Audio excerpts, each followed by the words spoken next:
The counter movement jump allows us to obtain information about the explosive elastic ability of the lower limbs and is used to measure the elastic reuse capacity of the extensor muscle of the lower limbs. To proceed with a new acquisition from the test section of the patient screen, click on Jump Test. The icons corresponding to the different types of jumps available will appear immediately. Select CMJ. As shown by the pop-up, to obtain reliable and repeatable data during the execution of the test, it is necessary to correctly position the sensor on the subject to be evaluated. For the CMJ jump test, the sensor must be hooked to the appropriate belt and positioned below the line that connects the two venous dimples, lumbar sacral passage at the S1-S2 vertebrae. Once the sensor is positioned, we can continue scrolling the protocol guides that shows how to set the test parameters, how to proceed with the acquisition, and what are the different jumps parameters to view during the test. Before starting the acquisition, for the test result to be considered reliable, it is necessary to explain to the subject how to perform the test.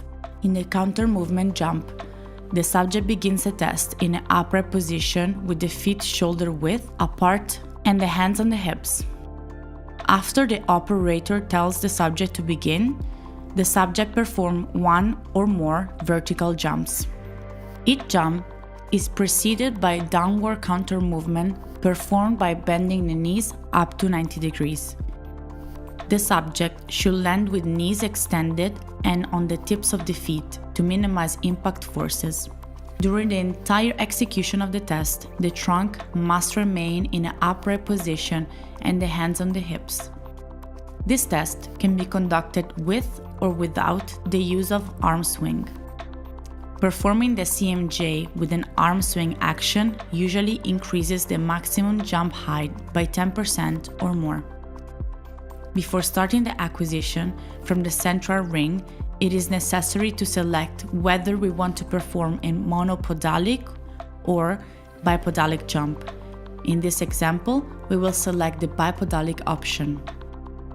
We are then asked to indicate if the subject is carrying an additional weight during the test. In this case, we select No. Finally, indicate which parameters of the jump we want to view in real time during the test. We select the height in this example. Once the subject is ready, start the acquisition by clicking on Rec. During the stabilization phase, the subject must remain still until the stabilization ring disappears and the test begins. During the acquisition, the jump parameter chosen in the preparation phase will be displayed in the central ring. When the subject has performed the desired number of jumps, select Stop. If the test was carried out correctly, click on the Save icon to save the test in the database and view the report with the test results. The clinical report of the jump test consists of three main sections: jump parameters and indices, charts and contact times, angles of the pelvis.